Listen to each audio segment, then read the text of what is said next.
to official Gooner TV.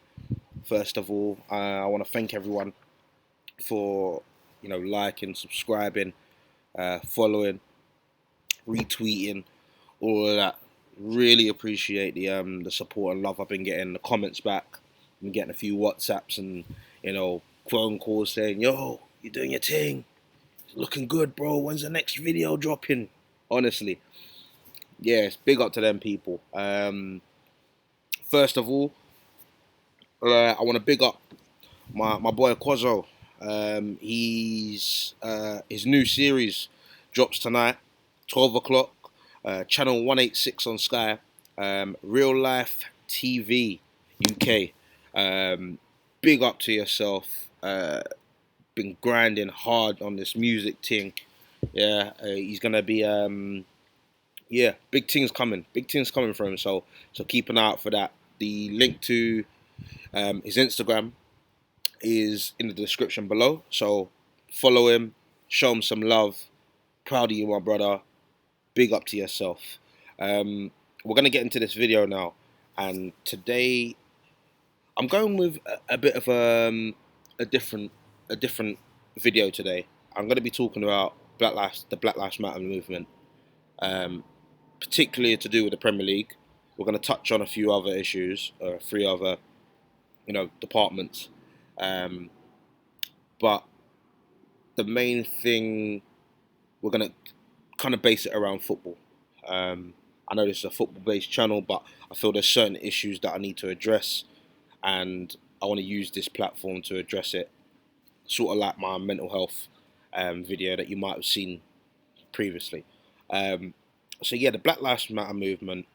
A lot of people actually think the Black Lives Matter movement started in 2020, after the unjust killing of George Floyd on May the 25th.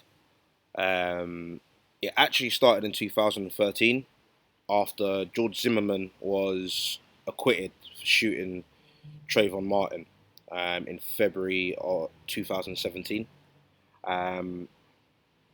It was originally started through social media, with the hashtag Black Lives Matter. It wasn't BLM, it was Black Lives Matter. Hashtag Black Lives Matter. Twitter, Instagram, Facebook, various other social media and outlets. And it's started really as a social media kind of awareness tool, to as a form of, I wouldn't say communication, a message to be sent. And obviously, social media's got such a big pull. That was the first instance of it. It was then nationally recognised in 2014 as street demonstrations, following the deaths of Michael Brown from Ferguson, Missouri, and Eric Gardner from New York. All of these deaths are, involve police brutality or, you know, absolute kind of, I don't even know what to call it. Sorry, it's hard to talk about in so lightly, I guess, because there's been so many cases and so many deaths involving the police over there in the US. Yeah, 2014 it was nationally recognised, and you know they really did start to do street demonstrations. In 2016, they then brought it to the attention of the 2016 US presidential elections. There were many protests and demonstrations throughout the whole country, and they started to build a bit of momentum and shed a bit of light on the situation, of police brutality against Black, African American, Caribbean American, Afro Caribbean, males and females. obviously it's something I feel very strongly about. Something that I don't really talk about, if I'm being honest, because it's such a topic where I feel people feel uncomfortable to talk about it, and I can understand it. But at the same time, we need to be willing to talk about these situations, because if we don't talk about them, we'll never resolve them at the end of the day. So, you know, one thing I would encourage all of you guys to do, whether you're black, whether you're white, no matter who you are, speak about these issues. If you don't understand them, get to understand them. Read up, do your history, do your research, um, understand the ins and outs of what's been going on for years now, for years, and you know, then maybe you can understand some of the frustration, some of the anger, some of the heartbreak. Not just in the US, worldwide. We've had many cases here in the UK of injustice and police brutality. It's just not as fortunately for us. Um, the British police ain't got guns, and that's a fact. I dread to think what the case would be if they did. I've been a victim myself of, you know, the police, following me, because I look a certain way, I dress a certain way, I walk a certain way. Um, Ask me where I'm going, what am I doing? Do I know these people? Have I been here? Just typical stereotyping people, and you know, um, I kind of look past it now because I know what it's about. It's not okay, but I kind of have to deal with it because I know that I ain't into no foolishness. I work hard. I've been lucky enough to be brought up correctly. May have made some mistakes in the past, but like I said, I'm on the straight and narrow, like many of our young, black males and females.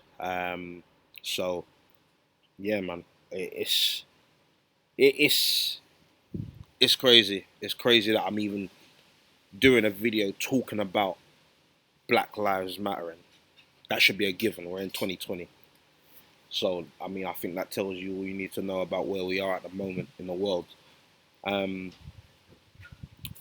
the BLM movement reignited into 2020 following the death of George Floyd on May the 25th, where a group of police officers, and one in particular, I'm not going to say his name, held his knee on George Floyd's neck for 8 minutes and 46 seconds. Even though George Floyd had lost consciousness, wasn't you know in immediate danger, wasn't a risk to them. This officer decided to put his knee on his neck and his hands in his pocket, like he was taking a fucking walk through the park. And unfortunately, George Floyd lost his life. Um, it was one of the hardest videos I've ever had to watch, if not the hardest. And it's it's sickening to think that someone can get away with that. No matter what he did, no one deserves that. No one deserves that. Um, yeah.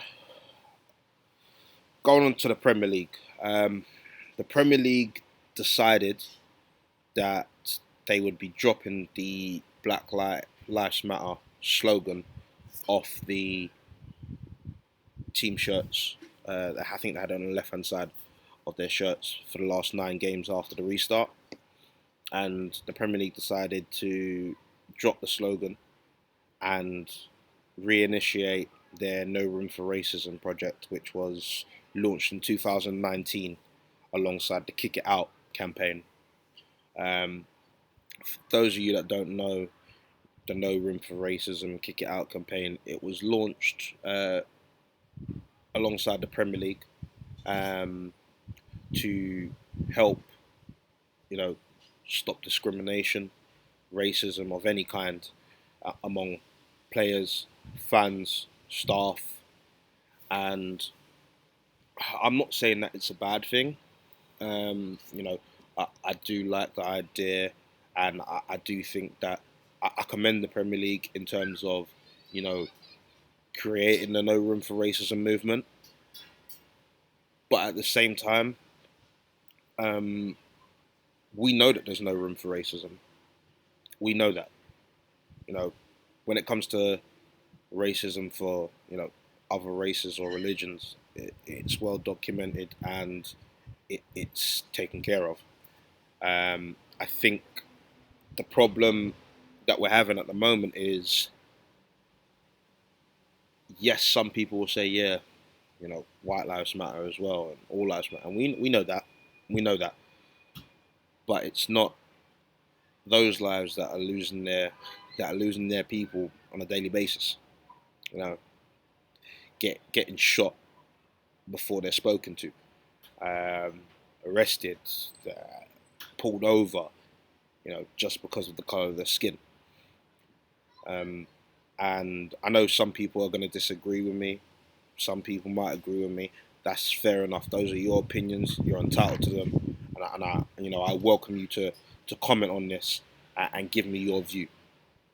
But you know, from what we've been seeing, numerous players throughout the Premier League, you know, Tammy Abraham, Sterling, Rashford. Um, I say those cluster because they're English. They are English players, and the worst bit about it is not the rival fans. The rival fans, you know, we don't expect it. It's not expected, but okay, it's rival fans. Some of them are their own fans. Their own fans calling them monkeys, doing monkey sounds, throwing bananas and coins at these people, calling them black bastards and go back to Africa, this and that. Crazy. Crazy that we're in 2020. You know, people like Raheem Sterling, yeah, who's been such an advocate for black excellence, by the way. Big up Raheem Sterling, yeah. They dragged his name through the mud, yeah. But season after season, he trains harder, he works smarter, he scores goal after goal, assist after assist, runs himself down to the ground for his club and country. And this guy still gets racial abuse from some of his own fans. It's crazy. It's crazy. You know, I wanna know what you guys think about the Premier League dropping the slogan. Again, I'm not against no room for racism, but you know, you don't have to get rid of both. You can have no room for racism and Black Lives Matter. I don't see the problem in that. You know, it's further evidence of, you know, they've just, it's like they've said, all right, well, you can have your 6 months, and then after that, nah, it's back to normal. No, the time the time for talking is done now. We need to see some action. We need to see proper things getting done.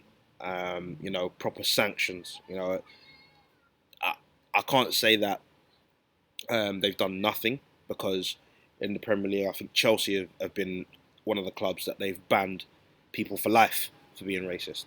Um, but we need to see more than that. We need to see prison sentences.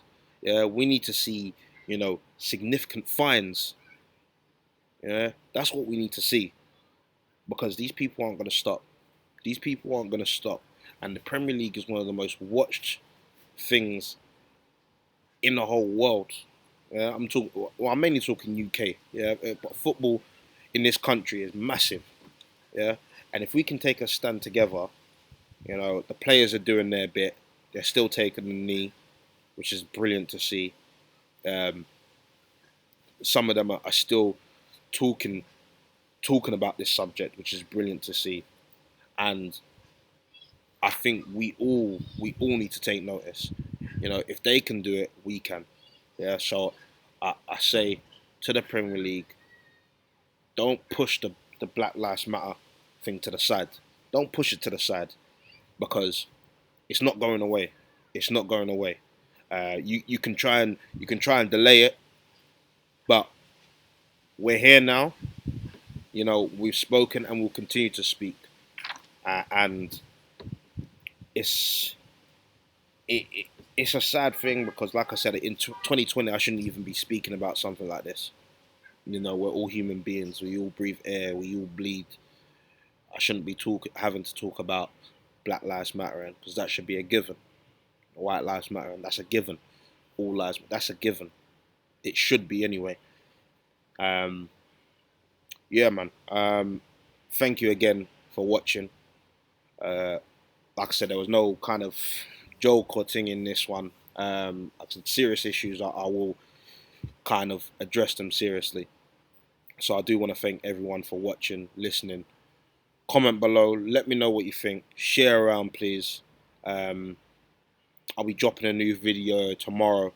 Hopefully we'll have some transfer news on Arsenal.